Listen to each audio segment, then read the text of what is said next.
This video is brought to you by StarCharge, the largest EV charging manufacturer in the world. They are also a provider of residential and commercial battery storage with microgrid solutions. Hello and welcome to another Out of Spec Reviews video. Welcome to the Santa Barbara, California area, although I think we maybe chose the worst background in the entire place here. Sorry about that. You don't come to us for beautiful videos, but we are driving the new Acura ZDX electric SUV for the first time. About, I don't know, almost a year ago, a little bit less, 9 months, something like that, I had the full tour that I gave you of this car where I opened up every compartment, we showed you around the entire vehicle, gave some initial specs, but now it's time, now that we have full final specifications and I'm standing next to a series production model, time to actually drive it for the first time. And in this video, that's exactly what we're going to do. I'm going to take you on a full tour of the new Acura ZDX Type S. This is the spicy one.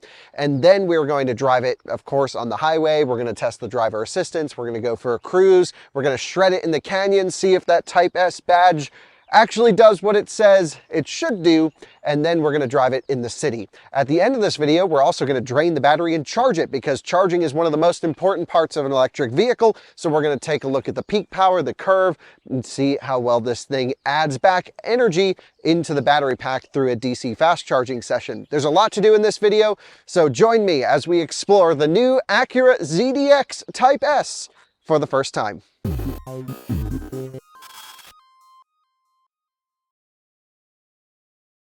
This is the Acura ZDX, and the one that you're looking at is actually a complete top spec with every single option. I'll walk you through all that in a little bit, but I want to give you a little bit more background as to what actually is under the skin. What is the Type S?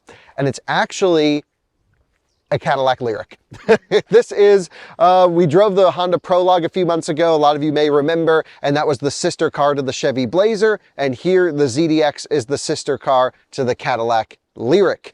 And so this one's built in Ohio, and it does qualify for the $7,500 tax credit, and most of the specs are similar to Lyriq in terms of motor and battery and a few other things. However, Acura dialed up the performance a little bit, so it makes a bit more power. It has air suspension, it has bigger brakes, and of course it's got Acura styling, which I think this car looks absolutely incredible. I think this might be one of the best looking electric SUVs on the market. So I just want to at least bring this to a head, because I know everyone's going to be curious. Isn't this just a rebadged GM car? Kind of, yes. And in fact, this is sort of a one-time partnership between Honda and Acura and General Motors. The Prologue and the ZDX are the two cars to come out of this. And I wonder if this is going to be a one-hit wonder, or if it's going to be something that is going to be a one-hit fail. I don't know. I think the sales numbers certainly will be something I'm curious to see into the future. I guess right off the bat, what I would want to know, both from Acura owners, which I know many of you will be watching this video, but also prospective EV SUV shoppers, is the fact that this is powered by Ultium a positive thing or a negative thing in your head? My perception is we are sort of past the software bugs of Ultium. We are now have good production run rates of Ultium starting to pick up. I did a whole podcast with my friend John Volker on the Out of Spec podcast about this. So I actually think a lot of the GM stuff was really smart that Honda and Acura leveraged their engineering capabilities here. But of course, it sets them up for a lot of confusion in the marketplace, and also to me signals a message that maybe Honda and Acura didn't have the engineering budget or know-how to bring a vehicle like this to market in such a short period of time. It sounds like bespoke chassis, bespoke, Honda Acura developed vehicles that will be electric will come into the future. We've seen the Honda E, they have the Honda EN:NY1 in Europe, so they have their own stuff, but it's just never been class leading tech. So maybe it was a good thing they went to GM and actually built a really good car on paper. Now, we don't drive cars on paper, we drive them on pavement, so we'll be evaluating them here, but it's a really interesting partnership that it's one that we'll look back in 10 years and be like, remember when Acura went to General Motors and said, build us a car? Here we are.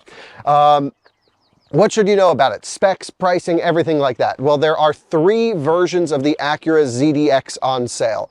And you can think of this car in the size category as an Audi e-tron, a BMW iX, Mercedes EQE.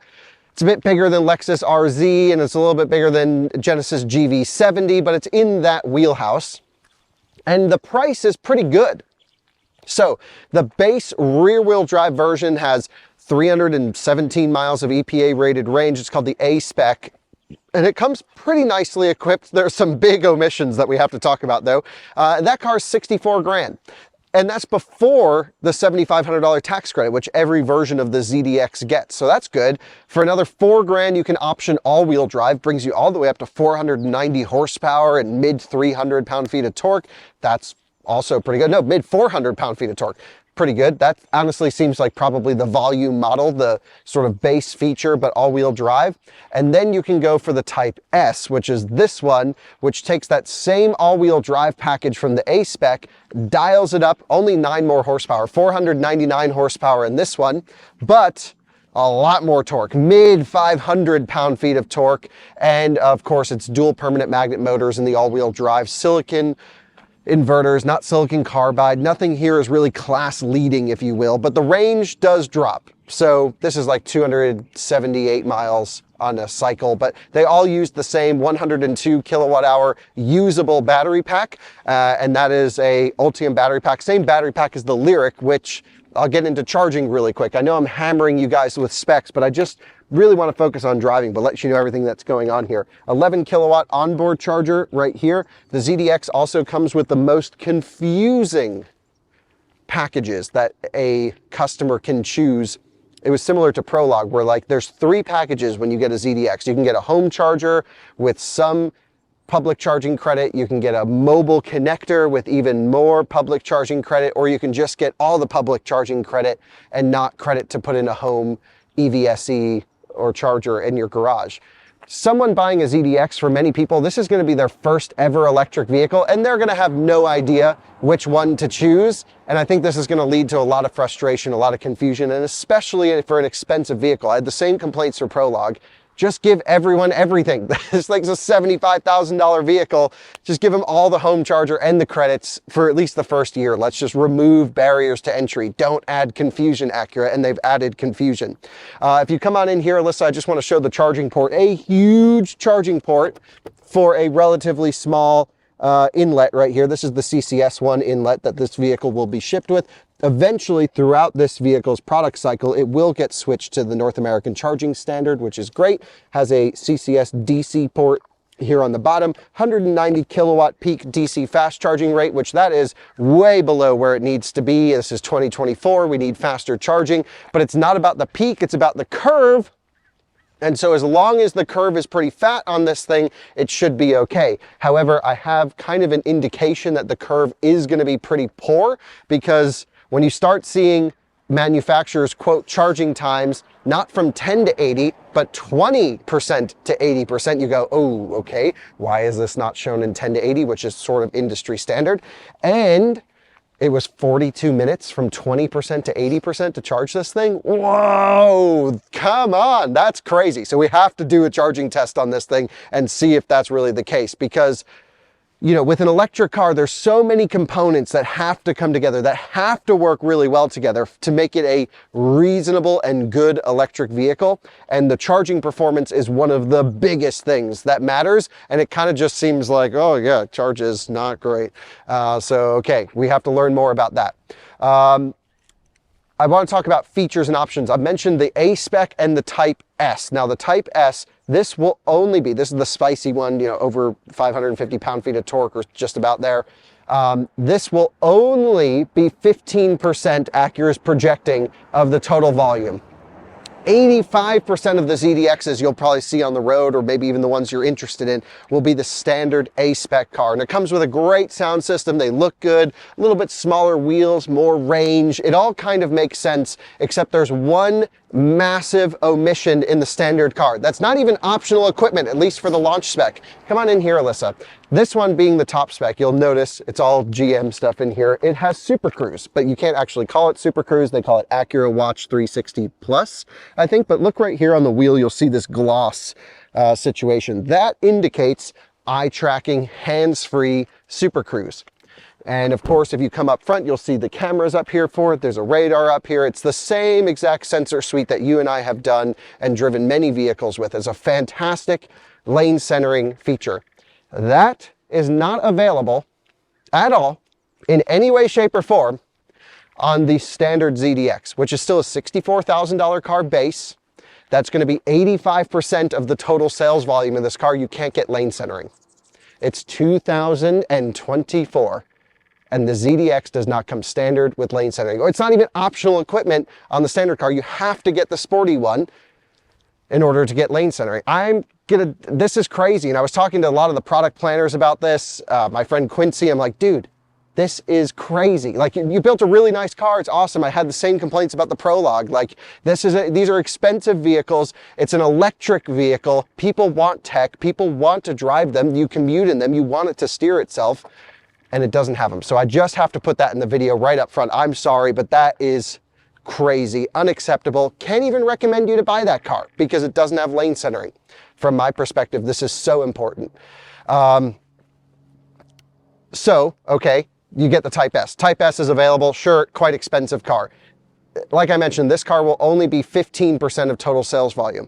The tires that this car is on, we're on the Continental Premium Contact 6. This is the summer tire option. It's an optional extra, I think maybe about $1,000 more. They suspect less than 5% of buyers will actually go for the summer tire, which means I'm driving a car, and that's 5% of the 15% that like no one's gonna buy. So in terms of our performance driving evaluations and range and all of these things, well, we'll be able to get a pretty good impression of what the Type S is like with all season tires in terms of chassis performance. It shouldn't be too different is what I'm told, but it still is kind of interesting that we're not able to drive the volume models. It is the case for a lot of these events. Wish we were able to drive the A-Spec.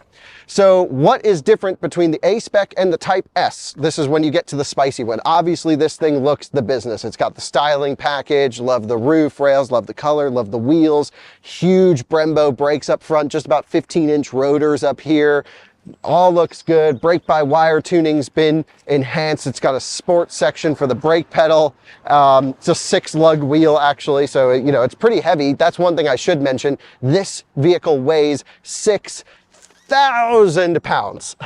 That is more than an e-tron.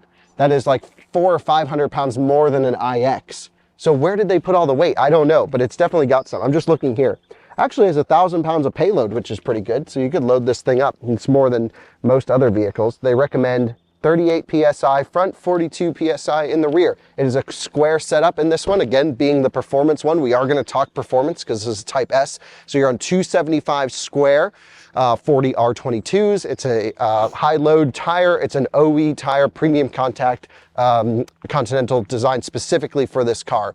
Nice thing as well is one thing we've always commented driving Silverado EV, Lyriq, Blazer, all of these Ultium vehicles is just how slow the steering rack is. You put in steering and you got to like keep putting in steering to get the thing to turn.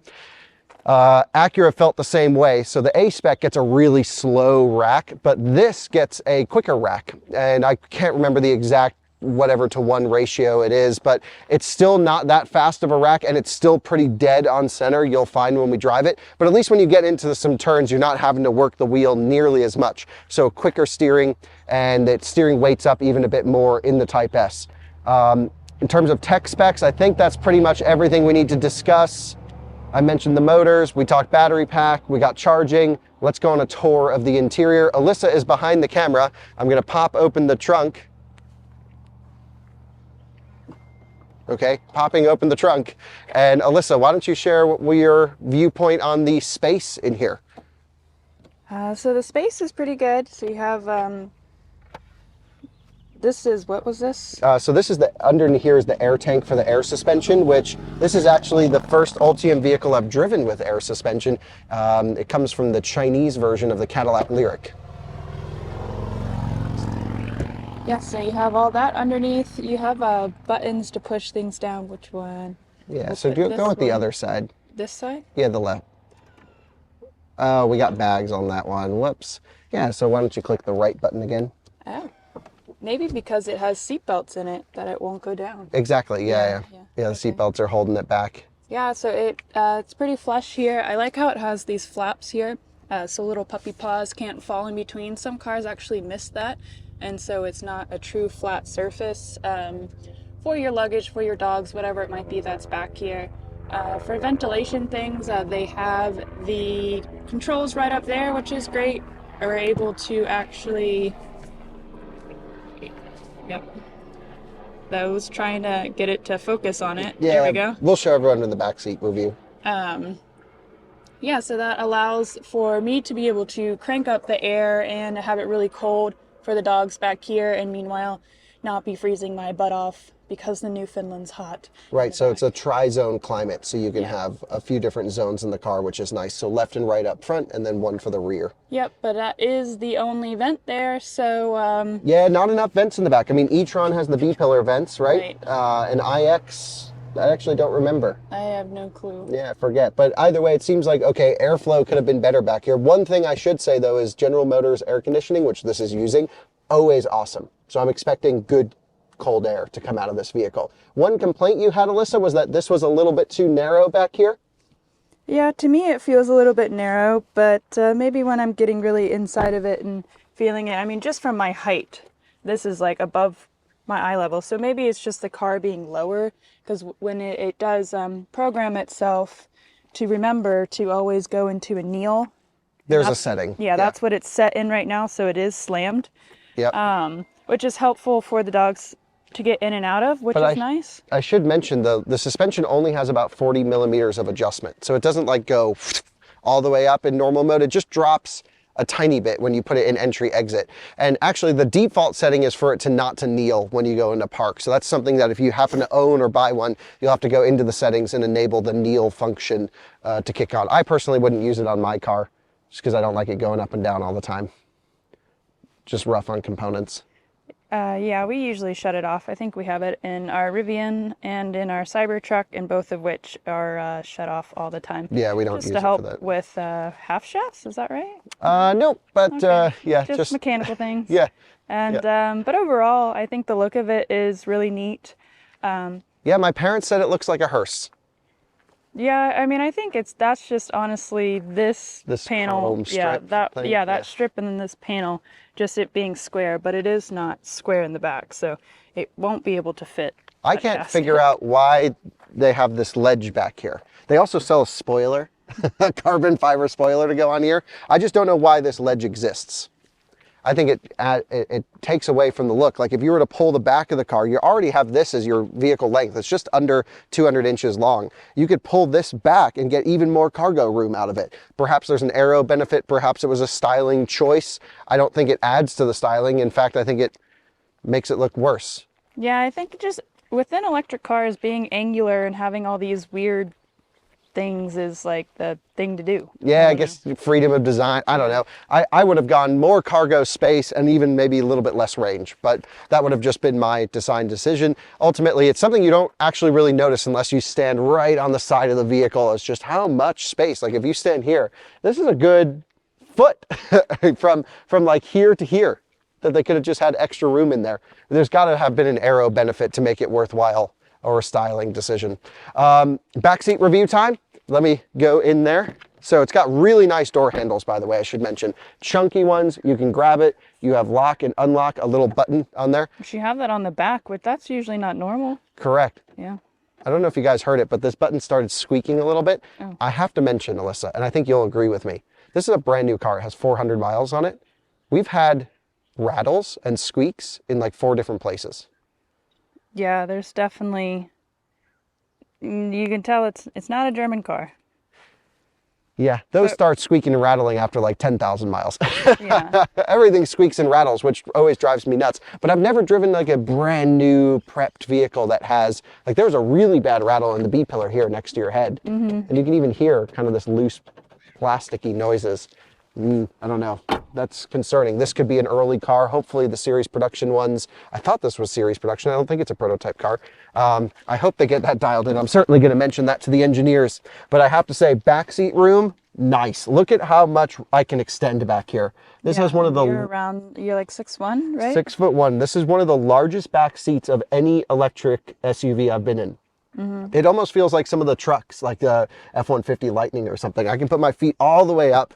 You know, this seat is set pretty low, so I can slide them up here. Tons of knee room. It's got a great Bang & Olufsen sound system. We should mention really high quality sound system. That comes standard even in the A-Spec car. What?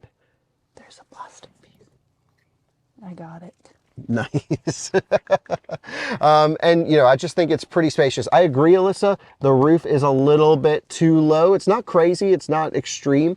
I don't hit my head in the back seat, but I do feel a little bit like if I you know, sit up straight, I can hit my head. But the way that this thing reclines, there's plenty of room back here. Also, do the back seats recline? Can you make them recline more?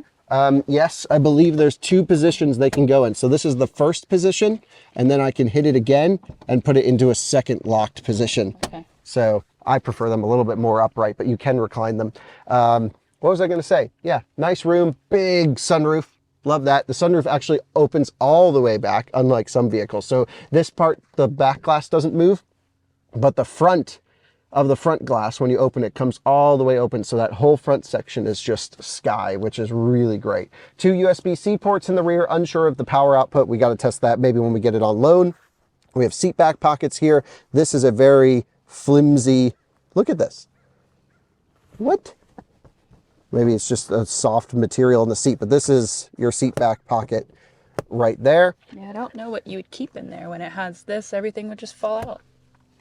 This is a $75,000 vehicle. Nearest makes no difference, right? Yeah, but it does have privacy screens. Yeah, so that's what I was going to mention. Yeah, so it's got the shades on this thing. The materials don't feel good. This is a leather interior with contrast stitching, a really high content interior. Alyssa, how would you describe, I'm just thinking, this is less money, we have to mention. This is less money than an iX, it's less money than an e-tron, it's a little bit more money than a Genesis GV70. It's kind of in this class of its own. I think Polestar 3 is going to be a really close competitor, but again, a little bit more money.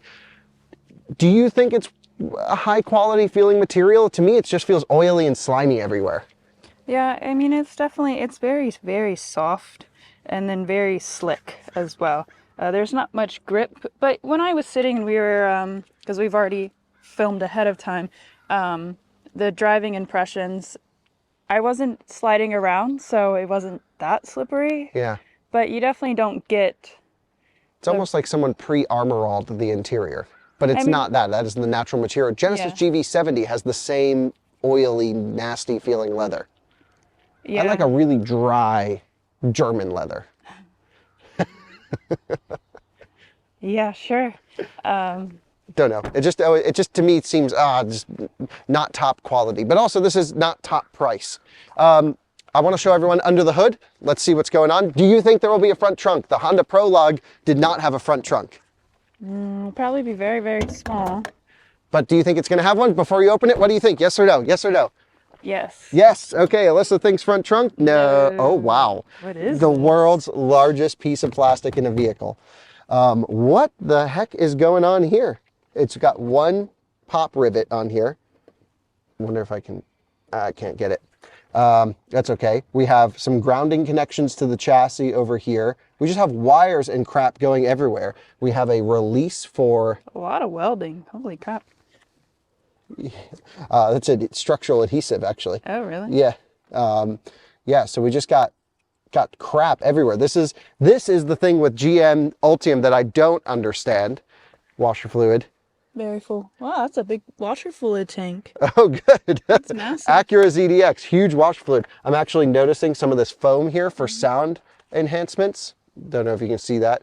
So there's some, obviously a lot of work here to make this car quiet. Acura says this is the quietest Acura ever made. It's actually not that quiet compared to the more expensive luxury SUVs. The thing is, like EQE SUV and e-tron are leasing out really well right now. And so I think Acura is going to have to come out with a pretty aggressive lease on this to make it fit into the market. This is a very lease heavy market for these types of vehicles. And certainly I think Acura knows what they need to do, and this will be priced well. Close that hood, it's ugly. Well, I just want to make one last comment, which is this is a ground up battery electric vehicle chassis meant to be an EV, not shared with any combustion. What the heck is going on under here? I mean, a lot. This is not good. I mean, just we got lines, we got AC lines, we got brake lines, we got AGM 12-volt batteries under here. I got physical fuse boxes here. Nothing here is pushing the limits technically. Nothing here is engineered really with no passion. space in there. Yeah, no, they just put a bunch of crap in here. There's a front motor under here, of course, but I don't know. But that's where I would love to see the actual Honda and Acura engineers build a bespoke battery electric vehicle with their own tech from the ground up and be competitive, not just leverage another automaker's capabilities and then try and adapt it to Acura. I also have to mention that there is a light bar that surrounds this sort of fake grille. However, it doesn't match the the running lights. I think this car looks great, by the way. I don't want to ever like knock the looks because I think it's a good looking car, but I'm just going to turn it on in here so you can see hopefully what it looks like. And you can see we have these beautiful headlights with this DRL and then a completely different type of LED light surrounding the grille. It's not homogeneous inside the grille, I would say. But a good looking car. Interesting how this is not symmetrical with this side over here, I'm just noticing. I'm guessing that's the radar for Super Cruise. I'll have to look at a base one and see if that's there, but it almost looks like this whole lower grille area is shifted to the right. I would think they would put the radar behind the badge. Don't know. Okay. But as we go and drive this thing, it's important to remember Acura ZDX. I'm going to show you inside and some software stuff first, but the big things to know, this weighs 6,000 pounds. It's like 58 for the rear wheel drive. A-spec, all wheel drive is just under 6, and this is just over 6. That's a lot of weight. It has mid 500 horsepower, which is a lot of horsepower, but in an electric vehicle age, it's actually really not. So it should be able to get out of its own way, and people shouldn't need more power than maybe it already has. And let's go show you the inside. It's a Type S. It's supposed to be sporty, but I don't know. I'm not really getting a lot of sporty vibes out of it. Air suspension is going to be interesting to play around with. Adaptive damper, single chamber air, single adjustment in terms of compression and rebound on the suspension. It is not a dual adjustment. So we're inside here. Let's crank down this. Now the screen is very similar to other GM vehicles that we've tested before. However, the nice thing about the ZDX is it retains CarPlay and Android Auto, which is wonderful. Inside vehicle status, they actually have some air quality stuff too. So it'll say it's good quality outside, which is really nice. And you can put it here on the driver's display. If you're really concerned about air quality, you can always know what the air quality is like. Love that little feature. What else should you know? It'll give you some energy info, tell you how much is going to battery preconditioning or driving or anything like this. So this is pretty cool. What else should you know? Charging, the vehicle recommends to be charged to, I think, 80% every day. It's either, I think 80% is the daily recommendation for charging. And then of course you can set it typically down to 50%. Yes. Up to 100. So same as every other vehicle, same as Prologue, same as Lyriq, same as all that stuff. And since we're at an event, I'll just knock it to 95, which this vehicle, interestingly, is predicting 300 miles at 100%, even though we're in a Type S that's rated for 278 miles. Even 95% is a little bit more than that. So it must use some guessometer calculation. What else can this system do? It's got a Google Play Store. It's got cameras, which are really poor quality. Unbelievably poor quality cameras, I would say. Look at that. It's like a Game Boy or a potato. It's a potato. These little things I'm really struggling because the car seems to be really nice in certain areas and then just like really not in other areas. It's got ambient lighting with a bunch of colors. You can set the brightness around. It seems to do maybe even a little bit here on the screen, which is nice. I don't know. What else should we show you? There's the vehicle controls. This is the big one. So this is where you get your main controls for the vehicle. Headlights controls are always up here on the display. You get a head-up display situation. This is where you can adjust that. I'm not sure if the A-spec has head-up display or not, but it is in the spec list, so people can find that out. You can turn dome lights on or off. And then beyond a lot of these, you can actually go into more controls and get into like dialing in rear gate height and some other things. You can go into lights and, you know, do more. Or for me, you can go over here and turn ESC and traction control off, which this doesn't stay off. It just reverts to traction control off and leaves ESC on while driving at high speeds, which is similar to every other GM vehicle. blind zone steering assist, so if someone's there, it'll push you over. A lot of safety features in this car. So the cabin, other than the software, which I'm not going to spend too much time on this, only because I've already reviewed this same basic software in Lyriq and Prologue and other vehicles. It does route planning. It's not perfect. It's not great, but it's pretty good. It does on-route battery preconditioning, and the vehicle will support plug-in charge, I believe, with the Iona network, will be my guess, as well as Tesla Supercharger network when the adapters come. So I think they're going to be kind of dialed in with everything they need. I would like a little bit more of an aggressive route planner. You know what? Let's just show you anyway. We're here in Santa Barbara. Let's type in home, Fort Collins, Colorado. This is so important for an electric vehicle. I really should show you this. Loading route said multiple charges needed, of course. It's only 1,100 miles. We do this run all the time. Very typical out of spec run. They say 10 charging stops needed. Let's see. So we have Electrify America, EV Go. So you wouldn't want to go to this station. You'd want to go to the Electrify America station. Then why would you go from Baker to Vegas? Oh, man. And so you can see they're getting you in at 13%, 15%, way too much energy in the battery pack. But unfortunately, there's no way for me to say, hey, I watch out of spec. Let me get there at 5% or 2%.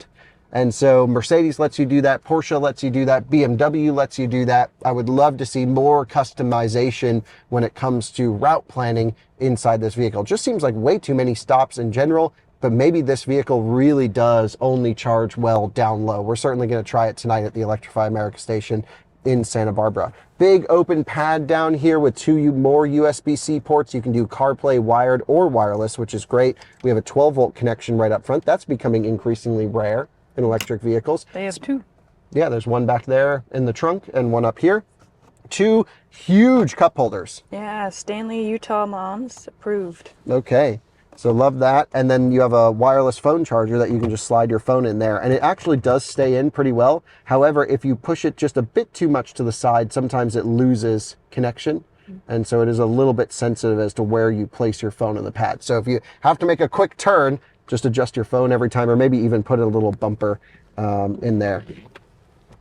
Everything in here just feels very plasticky. Again, $70,000. Is that what all this really will go for? Are there ports in there as well, Alyssa? Yes. I don't think so. Just a light. Just the light. Yeah. And then, of course, there's the center console space, which is There's space fine. under here. There is space under here, which is great. So that's really nice. A benefit of not having a transmission tunnel. And, the seating position is interesting. It's one of the very few vehicles that I can't get low enough in, if you could believe that, Alyssa. That's every vehicle. I know, that's why I was joking. Yeah, it doesn't go low enough, but then the benefit is the rear passenger can fit their feet underneath the seat.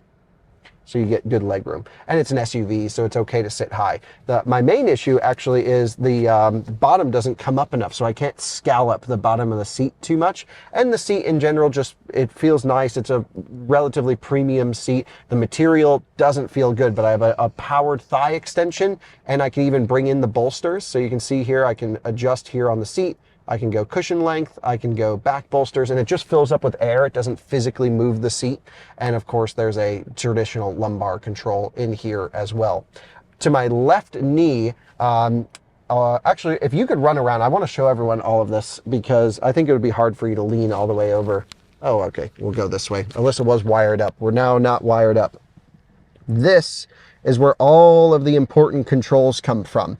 And one of the problems I have is that your drive mode switch is right next to the parking brake. So you don't want to be driving and I accidentally hit that. But essentially there's a few different drive modes in this vehicle that actually do make a significant difference. And when I click that switch and rock the switch, I can run through them here. So you have normal, snow, sport, and individual.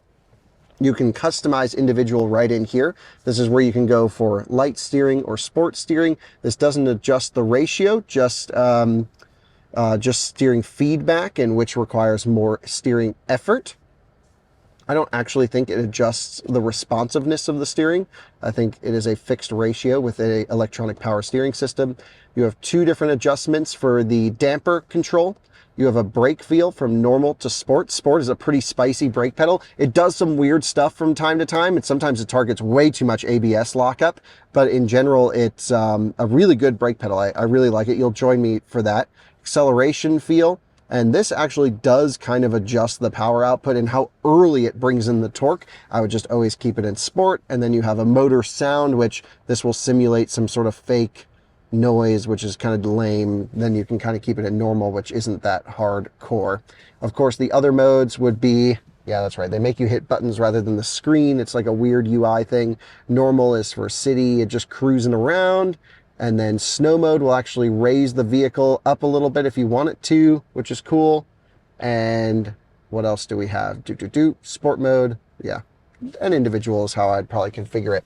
Some other things here, you have your ping pong setting. So this is your lane departure. Acura calls it active lane keeping. And so this is what the standard car has, where if you hit a line, it'll just push you back in. But the standard car does not get the Super Cruise button, which does the lane centering. You have auto hold on and off, but there's also one pedal driving that really doesn't make this pedal necessary. And then you have suspension height, where you can go increased, normal, or lowered, or entry exit. So you have 4 suspension heights to choose from, and entry exit looks awesome. And when cruising, normal rides the best, of course. When we come in here and just talk about the one pedal drive settings, it's very similar to the other Ultium vehicles we've tested. Off is, you know, pretty much coasting. When you lift off the accelerator pedal, because it's brake by wire, it will blend in regen on the brake pedal until you hit a certain point and then switch to friction brakes. This is nice. It actually has the regen paddle, so at any time in any mode you can always pull this paddle and get quite a bit of regen right there. Normal and high will simulate a one pedal driving experience, and if you're at a high state of charge, or for whatever reason if the battery can't accept that much energy, it will actually blend in the friction brakes even off throttle. It's one of the very few vehicles that will essentially compensate with a friction brake blend to give you a consistent driving experience regardless of the electric powertrain conditions. All of your wiper stocks and turn signals are over here on the left side. Let's just look at the wipers, look good. So it doesn't spray out of the wiper, it just sprays from sprayers on the windshield, but those work fine. And over here you have the same shifter in other vehicles from Ultium. You have to pull it back to release it out of the lock, and then you can go drive or reverse. You can't just go up and down. You have to pull back and then go into gear. There is a physical park lock, and it will use the physical parking brake. So there's park lock plus electronic parking brake in this vehicle, which for the engineers watching this, that's just a fundamental decision that we can all just disagree on forever. I am a fan of park lock in heavy duty trucks and off-road applications. For applications like this, I think that's cost and complexity that doesn't need to be in the vehicle. Doesn't really benefit the consumer at all, rather than just an electronic parking brake like Rivian and Tesla and others use in their vehicles. Down here you have all just, you know, similar controls to actually the Honda Prologue and other vehicles. You can come and adjust all of your settings, heated and cooled seats, but you cannot run them at the same time, unlike the Germans. The Germans let you run both, which I wish they would let me run both, because I actually prefer that, weirdly enough, but I do. You have 2 different seat memory buttons for both driver and passenger, which is great, and a really good air conditioning system. Nothing to complain about with the HVAC. You can go auto, you can sync the temperatures, and everything can be done here. That's a big tour of the ZDX. We should show everyone the glove box, by the way. So pretty big glove box. Alyssa, your impressions of ZDX in terms of size, materials, quality, software. We're of course going to go drive it, but just the initial take from your side.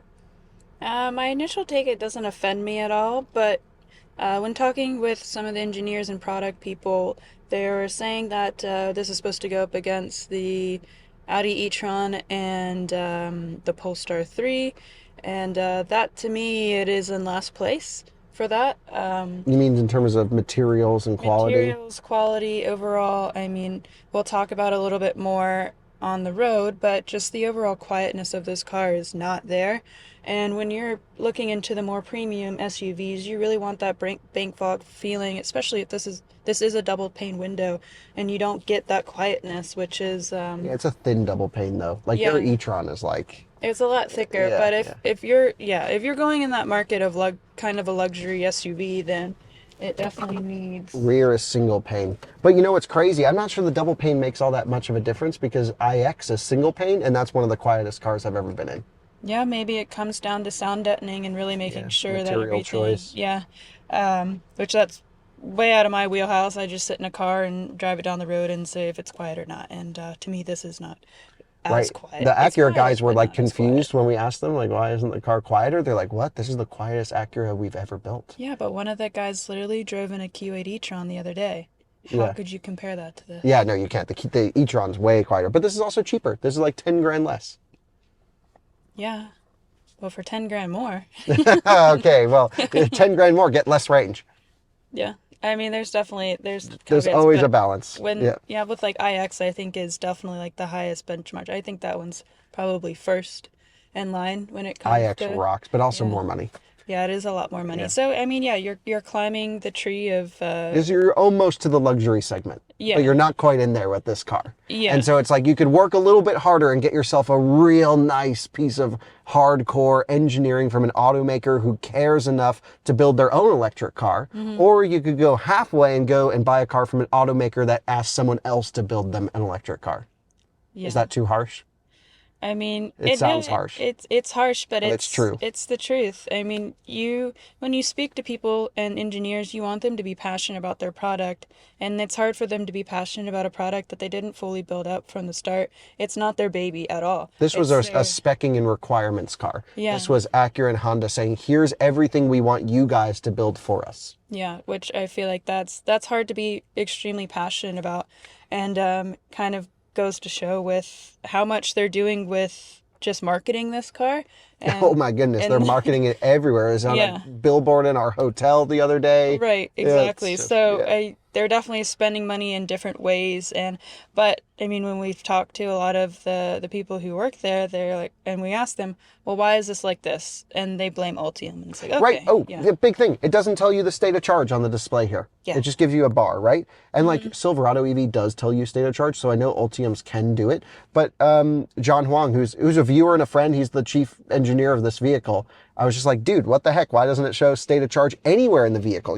The only way to get state of charge in this car, I mean, even if you go here to charging, it tells you what you're set to.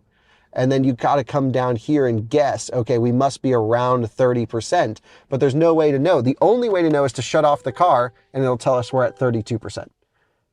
So if you want to know state of charge, you're driving down the highway, it's like full brake, shut the car off, okay, 18%, turn it on and keep going. Or I think you can actually ask the voice assistant, which everything is dinging and bonging because we just shut it off. Let's ask them. What is my current state of charge in the battery pack?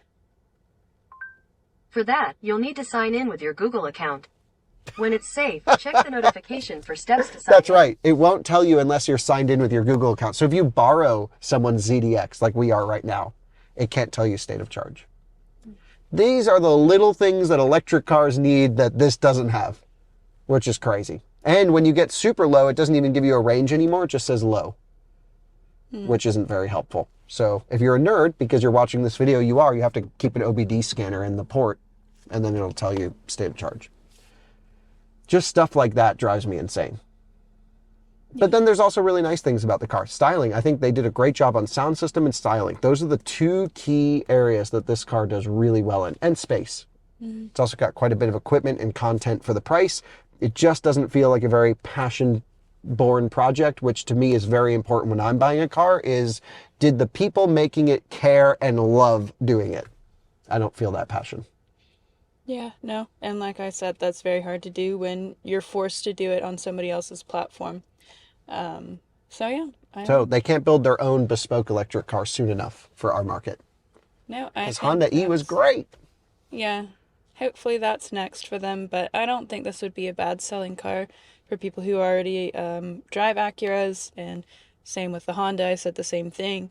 You're in that market, you like those cars, maybe you want to get a bigger car, or maybe you want to go electric and you just go and you hop into this. It's very easy to just hop in and This go. car will still sell very well, regardless if it was engineered by Acura or GM. This, to me, is still more desirable over a Lyriq in terms of the performance aspects. Lyriq V isn't out yet, but I think that this car has a place in the market, and it's a lot better in certain areas than I was expecting.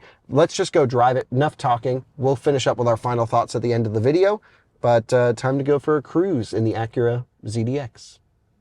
Well, you joined me a little bit back in time where I'm going to drive the ZDX for the first time. We're just going to go low speed, get us out of here. I just want to check the one pedal driving settings since this always makes a big difference. So we have one pedal driving in high, we're in normal drive mode and just going out. Always with Ultium, you get this really slow steering ratio on tip-in, but what's interesting is the ratio on the Type S is actually different than the ratio in the A-Spec, this more standard car. So pretty interesting that they tightened up the ratio. I'm glad they did that. I'm curious to see it, but still initial tip-in, at least at low speed, is pretty lax. Just do a burnout for the guy. Do a burnout? Yeah, well, we'll get a sense of this car. It should be the sportiest Ultium vehicle we've driven so far. I guess you can consider Hummer EV as pretty sporty as well, because that's 1,000 horsepower crazy super truck. But yeah, I mean, this is going to be certainly a much better handling vehicle than Hummer EV is. I don't actually know if they'll let us come around. There we go. So, cruising through ZDX, nice view out the front. Loving the size of the car. Alyssa, your impressions initially as someone who drives actually a competitor vehicle to this. You drive an e-tron. What's the initial feeling of getting inside the ZDX, and which way should we go here? A lot of good questions here. But the overall, the interior, when you get in, it feels like a very, very nice car. The seats are comfortable so far, and it just nice sunroof, which is great so far. Yeah, show the viewers. That's awesome. Yeah, and the back seat area looks nice. You know, we get huge amount of regen. However, it's not all just regen. As with every Ultium product, it will go to the most amount of regen the battery can take, but then blend friction brakes. And the brake pedal here, we're gonna have to play around with it because this is all turned up from other Ultium vehicles I've tested before. But the initial impression is, it feels very familiar to, you know, we've spent a lot of time with Silverado EV, we've spent a lot of time in Lyriq, we've spent a lot of time in these vehicles. It does feel similar. Weird.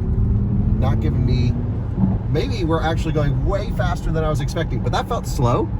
I thought like something was wrong. But then it showed we were doing 70 miles an hour. So maybe it's just so quiet and so removed. And to be totally honest, we've been driving a lot of sports cars this week, and now we're in a big SUV. And maybe that's just, don't knock the car for that. Maybe I'm just got to recalibrate everything here. But I thought, so I was like, am I in an eco mode? This car doesn't really have an eco mode. So I'm gonna select Super Cruise. No, it's called Acura Watch 360 Plus, not Super Cruise, it's Super Cruise. And here we are, the initial experience going, whoa, so close to a wall. It says caution, construction zone. How about, it says hands-free. You should be the one taking caution. Now it says hands-free, cruise disengaging, unavailable driving in the exit lane. We're not, but again, the road has shifted a little bit. So we'll definitely find a better area to try this. But this also brings up an initial issue, which I want to talk more about driver assistance later on in the video, but should driver assistance systems be limited only to pre-mapped roads? And the fact that you can only get Super Cruise on the top spec $70,000+ ZDX. These are all questions we need to ask and we should discuss more about. But on the initial drive, the initial, you know, test of the vehicle, it feels very quiet. It rides really nice. I have not driven an Ultium on air suspension yet, and I'm really liking this. So I'm gonna come over here to sport mode. That gives you a little bit more torque. You ready, Alyssa? Okay, let's try it. 50 miles an hour. Oh yeah. Plenty of power. Plenty of power. That's right up there with BMW iX, Audi SQ8 e-tron, and a few others. Definitely feels pretty spicy there. And what's interesting is you have to actually put it into sport mode to get more power.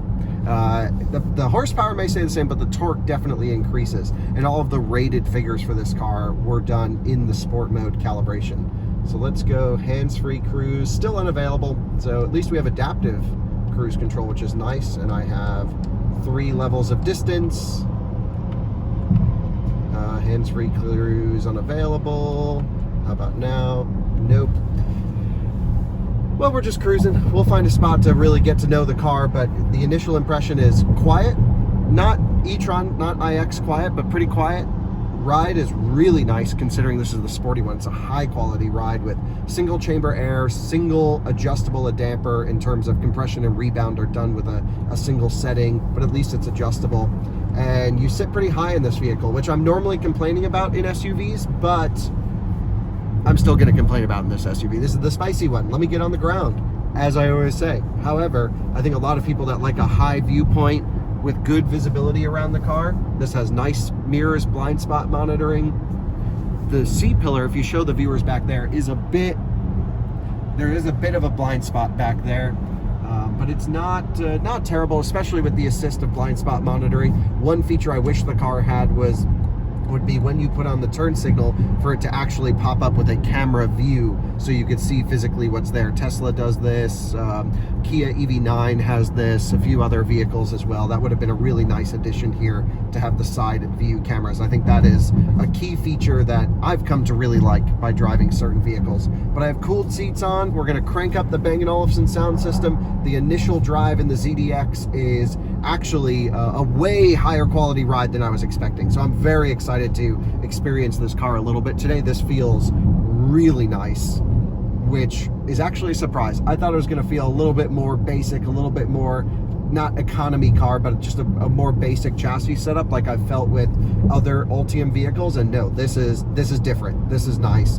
It feels expensive, and I really like everything that's coming through right now. So let's go get it out on some more roads, have some fun, and share some more thoughts on how the ZDX drives throughout the video. Guys, we've got a chance to get some miles on in the ZDX now, feeling comfortable with it, loving the size of the car, loving the ride quality, and really enjoying Super Cruise. I always say Super Cruise rocks when it works on roads that it's pre-mapped for, and I think they're up to 400,000 miles worth of roads of pre-mapping now. I mean, it's a ton, and even some non-major highways are starting to get mapped as well.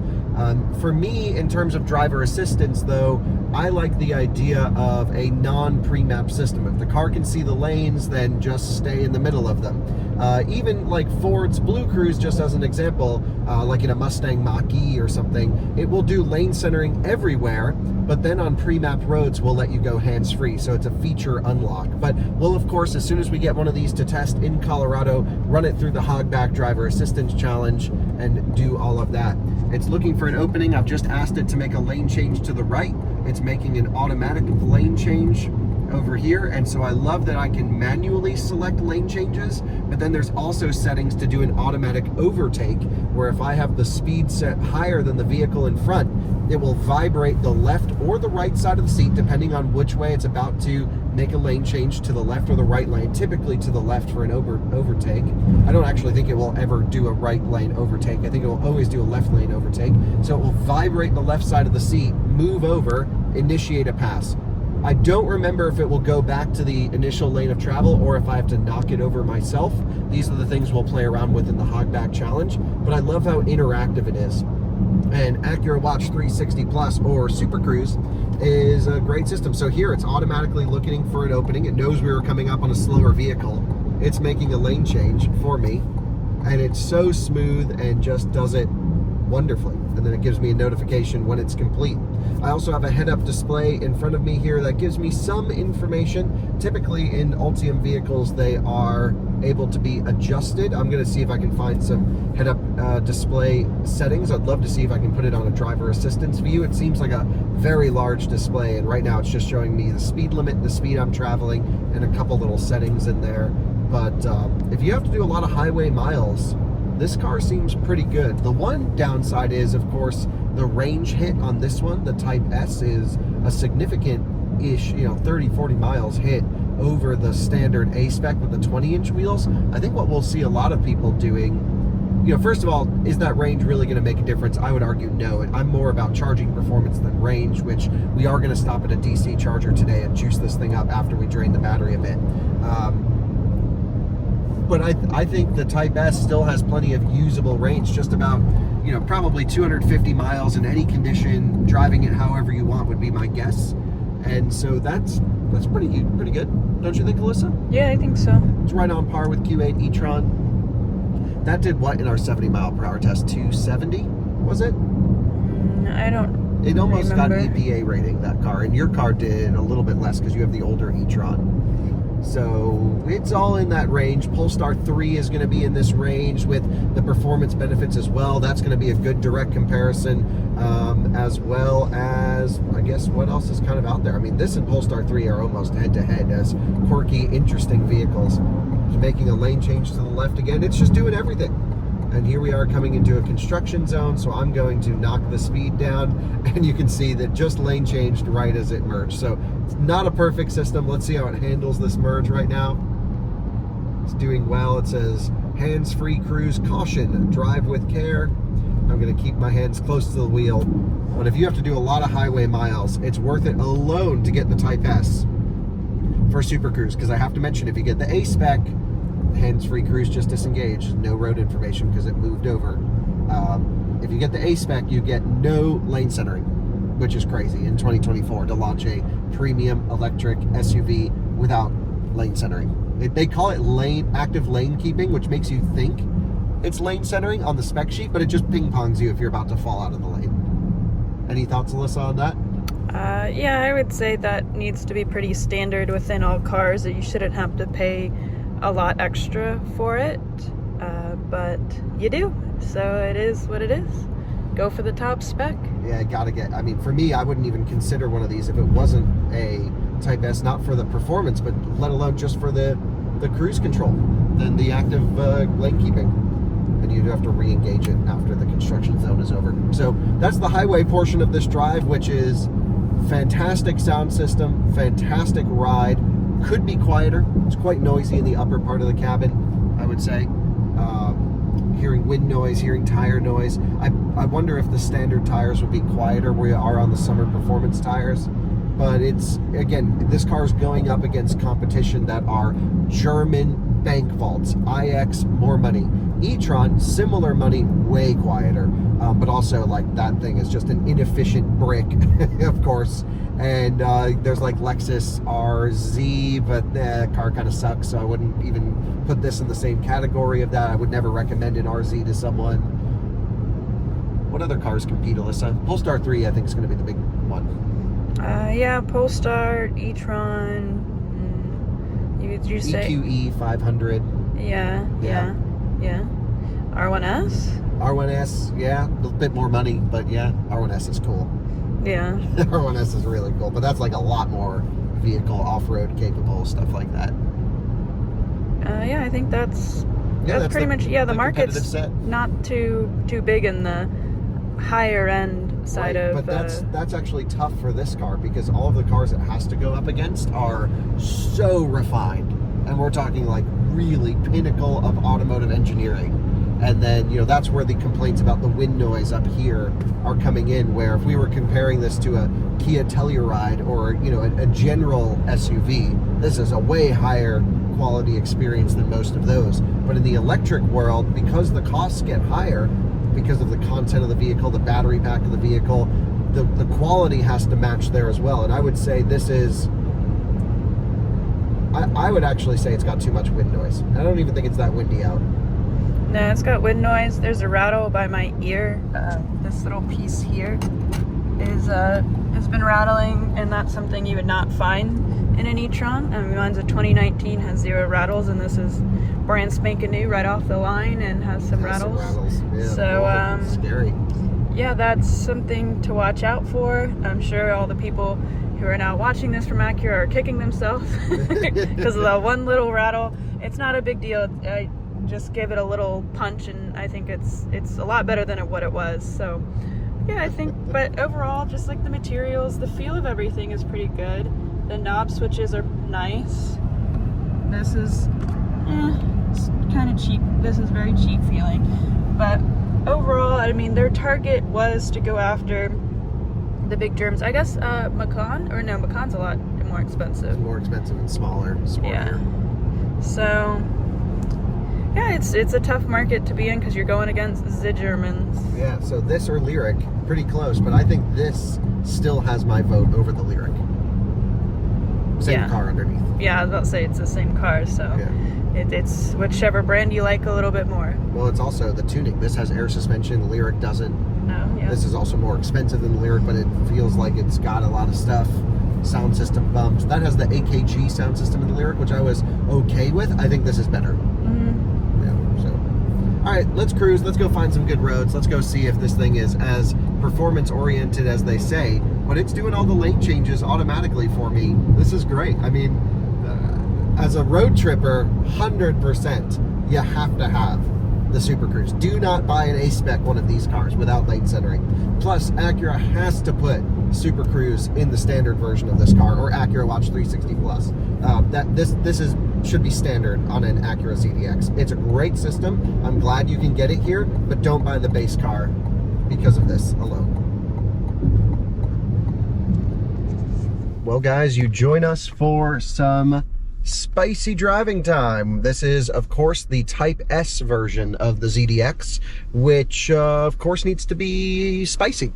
Yeah. It's gotta be. I mean, there's just no way around it. So we're on a great road. This is a tight road. It'll allow it to work. But the things coming into this that I'm thinking about before we drive it, first of all, this vehicle, I may have mentioned in the intro, is this is equipped on the Continental summer tires, which they think less than 5%, this is just what someone told me, less than 5% of Type S vehicles of ZDX will be equipped with, which is already only 15% of the entire ZDX mix. So this is like a car no one will buy, but you can buy it. And so at least we have the spiciest trim. Chassis-wise, braking-wise, will be the same all season to summer tire. And so it's just important to know that we are on much grippier tires than most ZDX owners will have on their vehicle. Next thing is the weight. This one being a Type S with everything equipped, it's over 6,000 pounds, which means it weighs a few hundred pounds more than an e-tron and like almost 500 pounds more than an iX. So it's a heavy, big Bertha. It is very heavy, and you can feel that in the acceleration. Yeah, you feel this, you feel the weight in this car, of course. So, you know, they try to say, okay, we put an adaptive damper on here. When you hit sport mode, it turns stuff up. I'm just keeping an eye on the mirror to make sure no one comes up behind us, but we're on a pretty empty road. We can come here to drive and park controls. I can turn ESC off and traction control off, which then shows StabiliTrak off on the screen. And I say we go for a cruise. We're in sporty mode, everything's dialed up. Alyssa, you holding on? Yeah, I put my seat up so I can get a good stance here. All right, well, let's first start with the acceleration, I guess would be a good way to start. That does not torque over on the pedal. So you go, the brake is brake by wire. Sport mode puts the brake tuning into a sport setting, which actually makes it firm and sharp, and that's cool. Looking forward to seeing if we feel ABS. So it does let you torque it over on the accelerator pedal. So I'm gonna throttle, hold it on the brakes, and off we go. Oh, big delay on the launch there. Maybe I confused it with just lining it up a few times. Oh no, did we not lock down the stuff in the back? Let's take a pause. We're gonna try and lock down the bags and then we'll have some fun. Thank you, Alyssa, for putting everything away. Appreciate that. It's all strapped in. Now we can go have some fun. So it has 499 horsepower. Acura says almost 500 because it sounds cooler. Could they really not have gotten the extra 1 horsepower? I don't know. But 499 horsepower, 540 something pound-feet of torque. But keep in mind, it's moving quite a large vehicle. 6,000 pounds, like I mentioned. But let's see if it's tuned well. First of all, huge brakes. Same brake pedal feeling as other vehicles built on Ultium, which is actually a good brake pedal.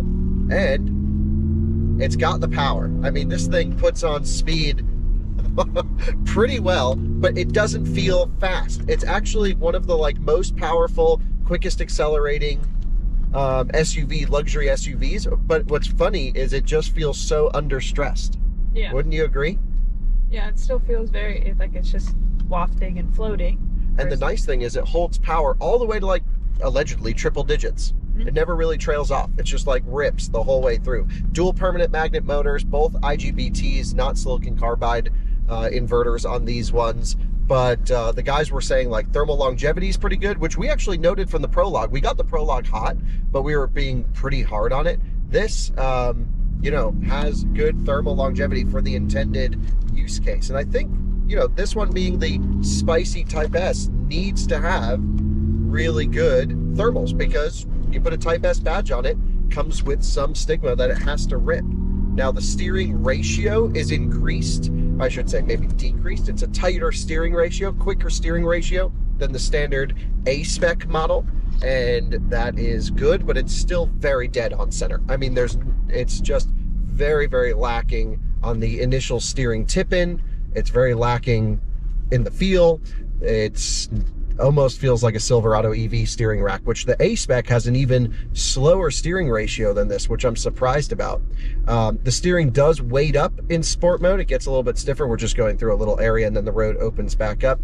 And from a performance standpoint, there's a few things that I'm considering here. We have a lot of weight. We also have a lot of tire. It's 275 square. The powertrain is responsive. Instant response. As soon as you hit the pedal, boom, it goes. And it feels like it's under stressed. So that is good. The brake pedal in the sport setting is right there. It's firm, but you get almost no ABS feedback through the brake pedal. As we come into some corners, let's get it in. There's no desire for it to rotate at all. It is just an understeery thing. But it's effective. You can absolutely cover some distance down through here. Your impressions, Alyssa, from the passenger seat? Yeah, it moves. Oh my goodness. The brakes are right there. I love that. Yeah. It's very, very responsive. It is, the pedal being so quick is nice. Gives you that sporty feel. But it's so heavy. It's so heavy. It's so heavy. Even compared to its competition, it's pretty heavy, which is wild. Brake pedals, actually, I would say it's good, but when you drive it really hard, it's a bit hard to modulate even in sport mode. Let's do a full braking test from 60. You holding on? Yep. Okay, 3, 2, 1. It actually pops up ABS active. Yeah. And also I could hear ESC cutting in and out through a lot of those corners. Now keep in mind, we're driving this in an extreme case, but we drive every vehicle this way, including the trucks that we test, because it's good to know how every vehicle performs in, a wide range of environments. And the brake pedal is there. The braking system is strong and robust, and we've been hammering this car a little bit today, and I have to say, you need big brakes for big weight, and this certainly has it. And so I think that's probably about all the time we need to spend driving this car hard. It's not the intended use case. And again, with this being such a small percentage of ZDX sales, it is nice to know that you can get the kids to soccer practice quickly. Yeah. And it's very, it's competent. It never gets out of sorts, in my opinion. It feels pretty good. It's just very pushy. I wouldn't say any fun. There's no torque vectoring stuff going on here. No shouty super handling all-wheel drive that Acura is known for. Mm-hmm. That does not exist here. It's open diffs in the back. And so I would say, yeah, it's effective, but it's not enjoyable to drive fast. It just feels like I'm driving a Silverado EV. Really fast. Performance-wise, it has the acceleration, but it never really feels fast. But the numbers climb quickly. Mm-hmm. You just don't, it doesn't, but we're also spoiled. But this car's going up against very powerful luxury electric SUVs. So, okay. So the numbers climb quickly. The brake pedal's awesome. The steering is completely vague and nothing comes through, and that's where, to me, is a big letdown on the steering itself. But the chassis feels relatively stiff. There's no rotation, there's nothing like that, but it doesn't feel like I'm asking it to do anything it doesn't love to do. Like if you live on a twisty road, the Type S is probably the one to have, because it's effective. You just hammer down the road, mm-hmm. It can take it all day, and you're good to rock and roll.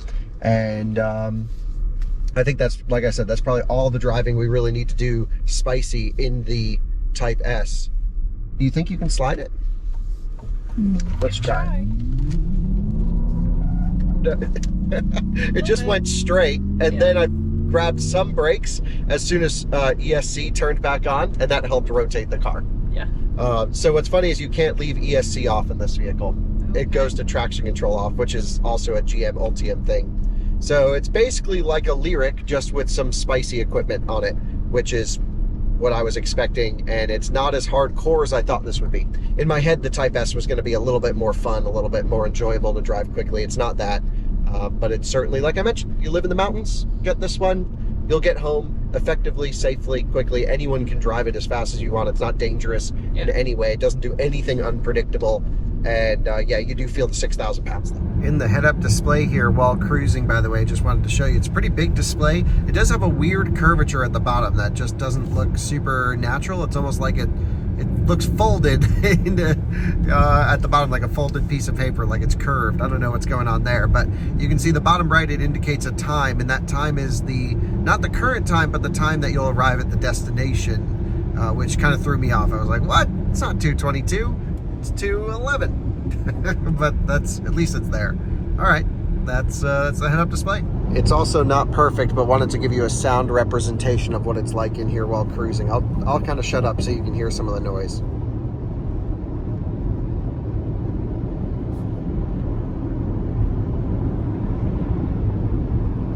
Just a lot of wind noise coming from up here, don't you think, Alyssa? We're out running it down for a charging test, and it officially says low. Turtle mode is on, and it says charge vehicle now, Alyssa. But you don't know what percent it's at. We don't know, but it says we'll still get to the charger at 4%, so we probably have 6%. Yeah, we're around 3 miles away. Yeah, so 6% probably. 6%, yeah. But the whole car like jolted. I thought it lost power, but the throttle pedal just elongated when it got into turtle mode. It freaked me out for a second. But it says charge vehicle now, low, turtle mode's on, but it still makes, man, almost full power. So, I don't know, weird tuning down here. Yeah. But yeah, we're 2 miles away, 4%, should be okay. Hopefully it doesn't die on us. It's showing this like motor with an exclamation point mark, turtle, and then I don't know if that means motor fault or motor over temperature, or I don't know. It's not a very useful thing to show me, but that's okay. Why does it say low? So now we right now are driving blind. We don't know state of charge. We don't know distance. Yeah, The only thing we have is this right here, our little 4% arrival. which that's fine. I feel like a lot of people do want to rely on that when they're going. Does it show you in your heads-up display what you're going to arrive with? No, nothing in the head-up display that shows that. Nope. Yeah, let's just head to the EA station. Should be a 350 kilowatt station open. We have it navigating there, so the battery was preconditioning. So fingers crossed we get a good session. I want to see how this thing charges. Let's do it. So we'll have to wait for one of the 350 kilowatt spots to open up. We'll wait over here for it, and then we'll juice her up. So all of these people really must have come because the app is looking accurate. How about that? If we take a look here, you can see one is available, which it is over there, but we don't want to use the 150 kilowatt because I want to do a charge test. So we're waiting for the ID4 or the iX to finish up charging, and then Probably the iX would be first. yeah, probably the iX, ID4 lifestyle here. So yeah, we'll wait for him to finish up and then we'll plug in there. And it was the iX that pulled out first. Nice call, Alyssa. Well, the ID400's not even there. They're not even there, They're yeah. just hanging out. Well, so here we go. I'm just curious, is there a quick way to pull up the camera on this vehicle? I think I can go here and camera, and look at this. I can get, this is pretty useful actually. I know exactly what, basically I'm right in the middle of the lane. That's perfect. And then I have my 360 view. And then do I have a front view? Yes. So I can get us right up to where we need to go. It's not the best quality, but it's useful. How about that? Well, let's, with all GM products, I'm gonna go HVAC off.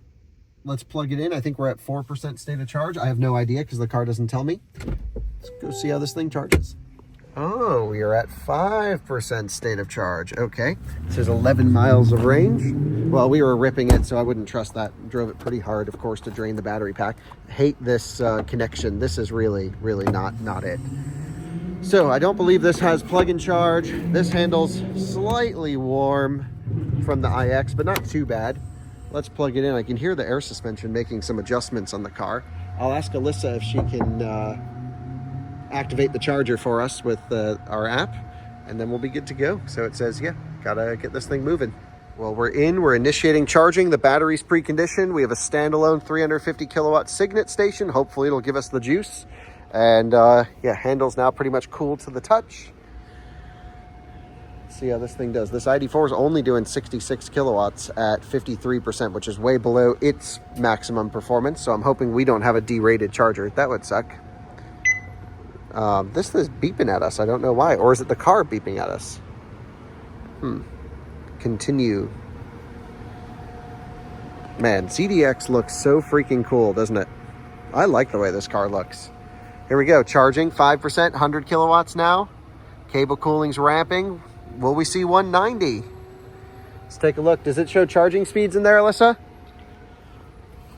Not on the screen. It just says fast charging to 100% by a certain time. We were going to record it for you. We'll have to wait. But yeah, this doesn't show kilowatt speed. Oh, maybe it does if we keep the car on, actually.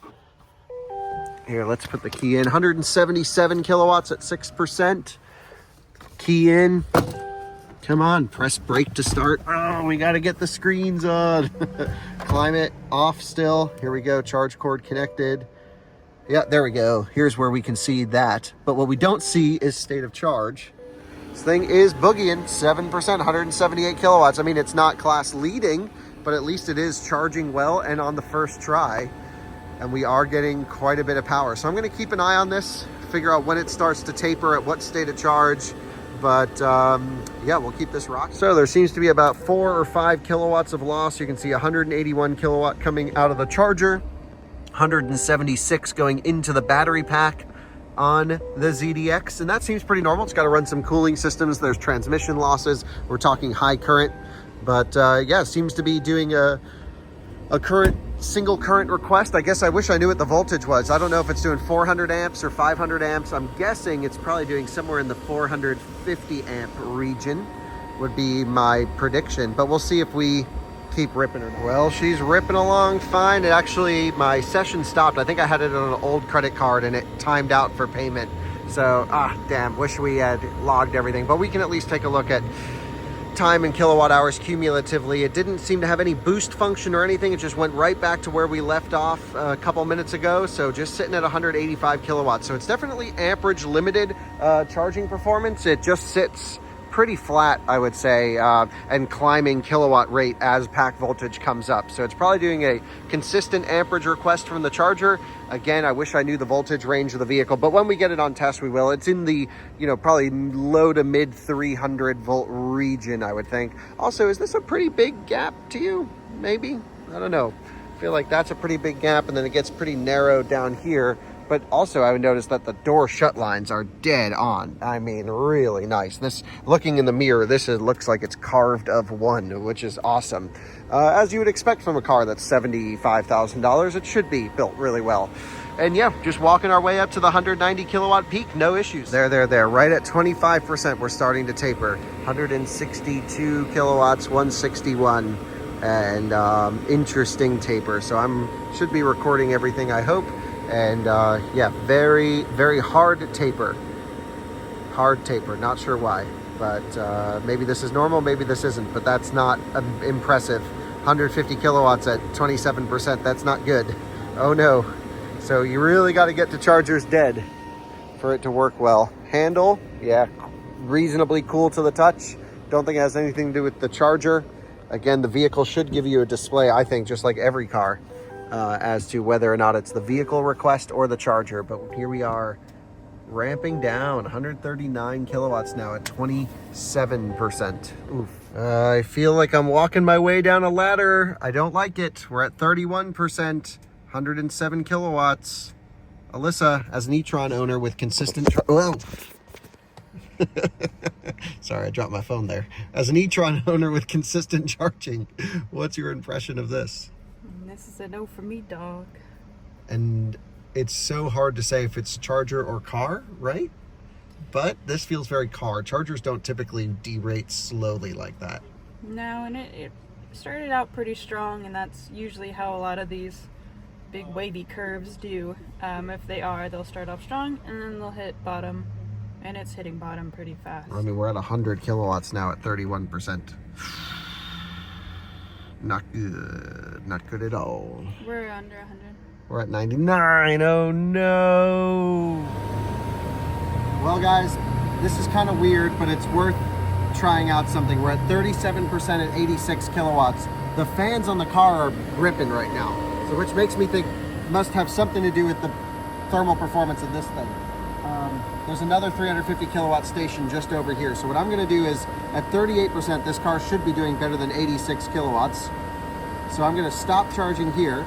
We're gonna switch over to this station and see if we can do better. Now, at least on the ID4, this candle's not even hot. I think it's a car limitation. Let's see if we can do any better. I'm going to move us over one.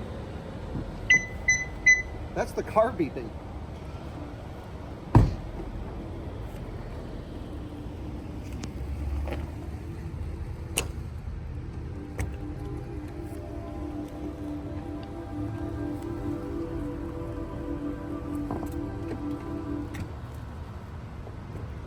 Okay, so I have to use the handle on the right side because this one's broken. So let's see if she'll reach. Yep. Okay. CCS port in. That's a very cold cable.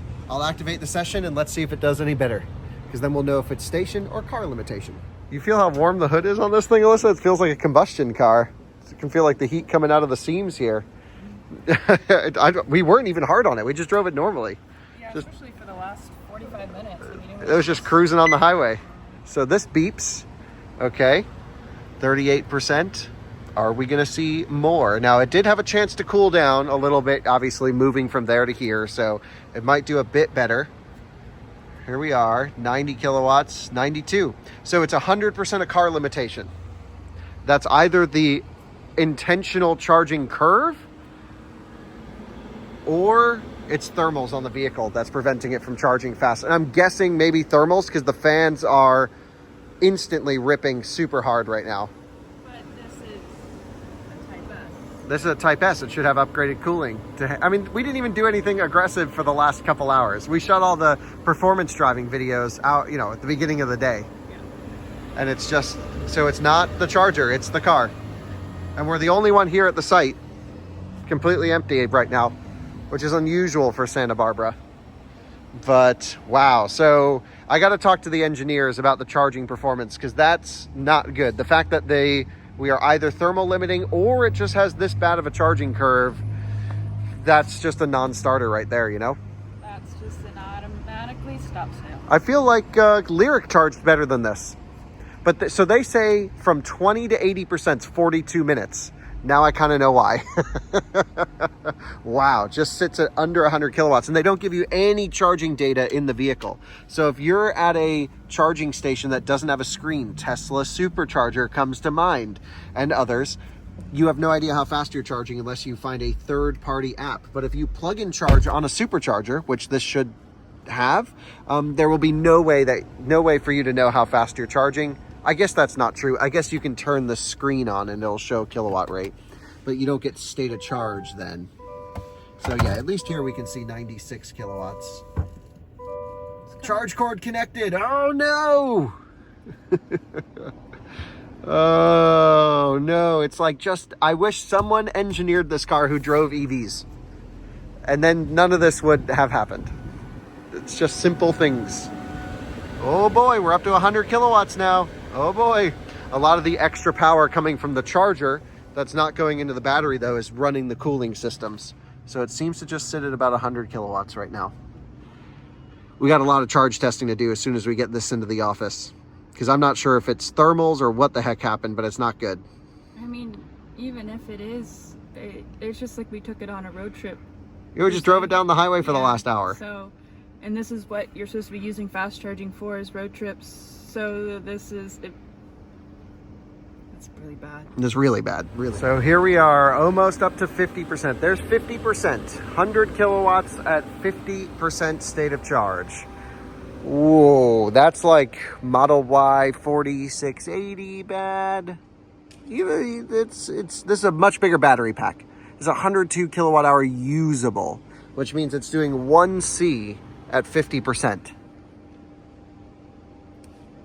What's going on here? And here we are, charged up to 67%. We really have to get back, but it just never came off 100 kilowatts. Just sat there since the 30s. So weird. I don't know if that's typical of ZDX charging performance, but it certainly is the car and not the charger, and that's what it requests. Ah, look at this, up to 106 is pack voltage is coming up.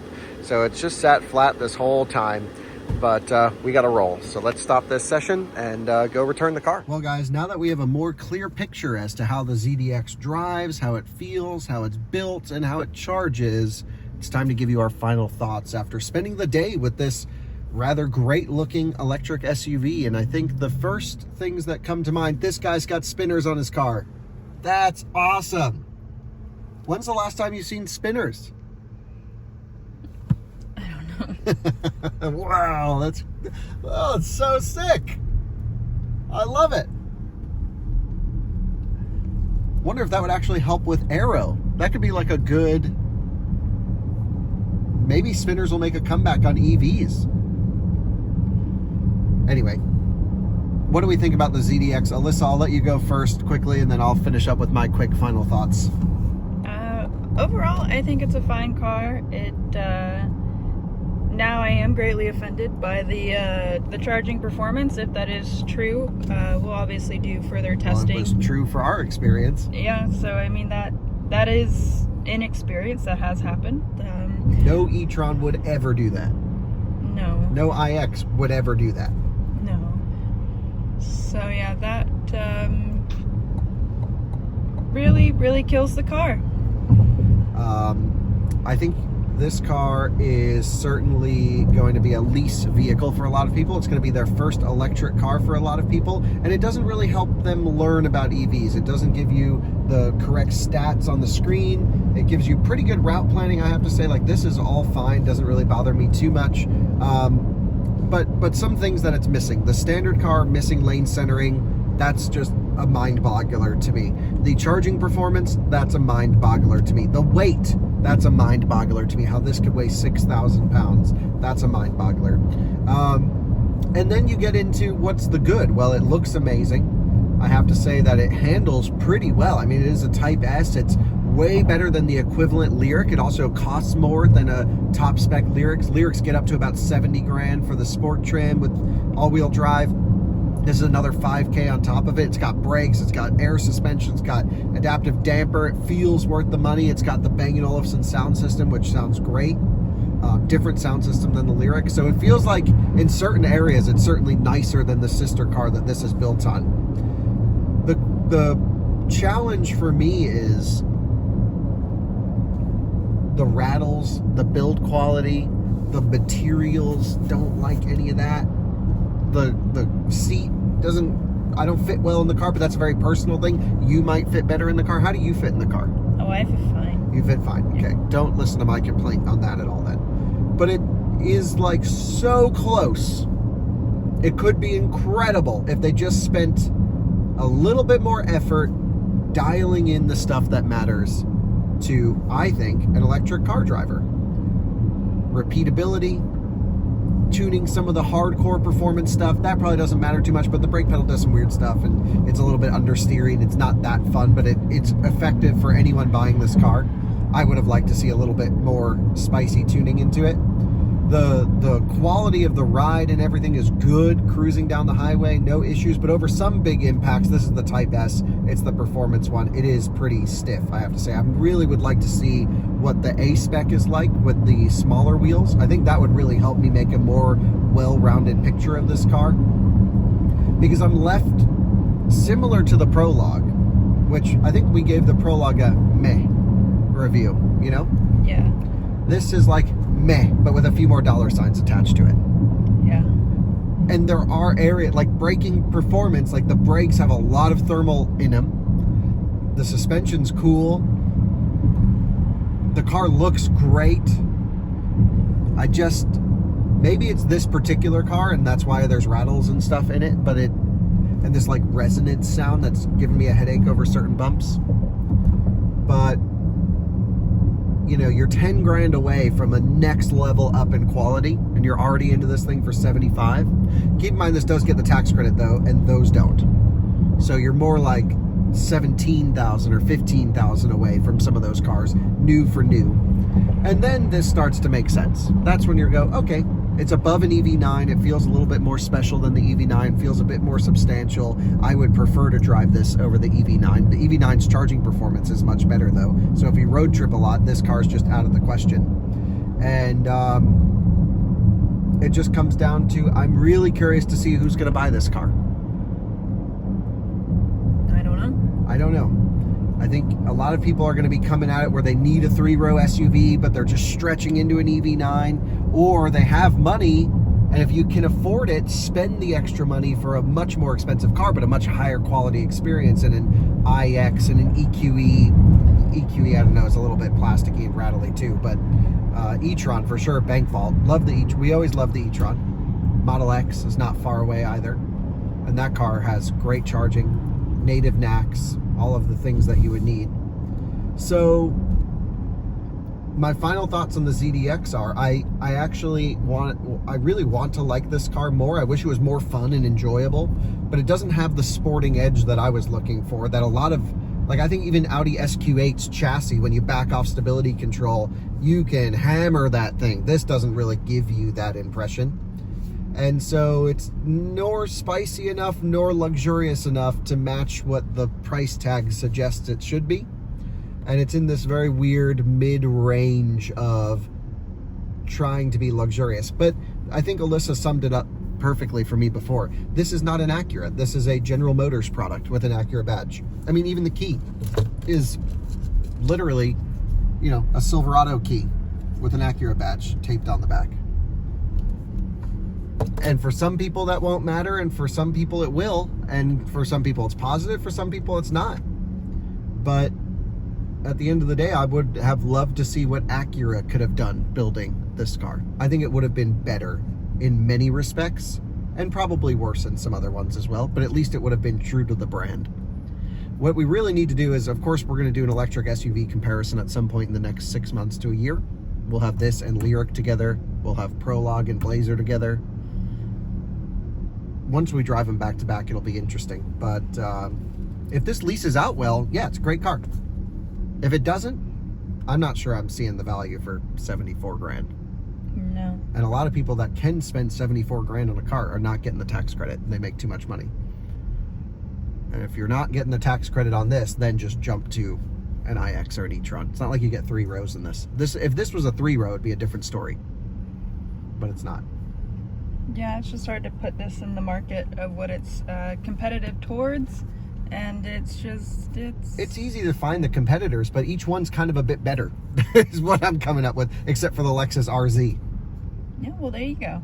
There you go. Your third place, not the charging. If the charging was great, I would feel a lot better about this car, but yeah, that really just let it down. We put it on 2 different chargers. We hadn't ripped the car. We were cruising on the highway for at least 45 minutes ahead of time.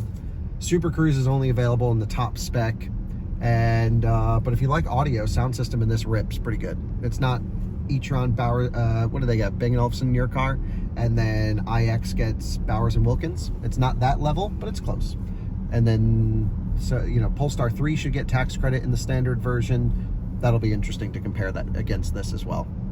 Market's getting flooded, and I think it takes a little bit of passion, a little bit of creativity, and a little bit of uniqueness to succeed in this category, neither of which this car has. None of those. So therefore, I wish I could be a bit more enthusiastic about it. I was very enthusiastic looking at it from the outside in, and then driving it kind of let me down a bit. You would agree, Alyssa? Yep. There we go. The Acura ZDX. It's a yep.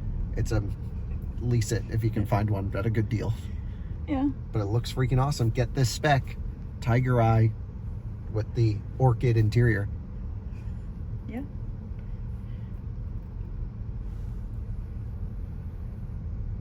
I think we're done. Bye. Bye.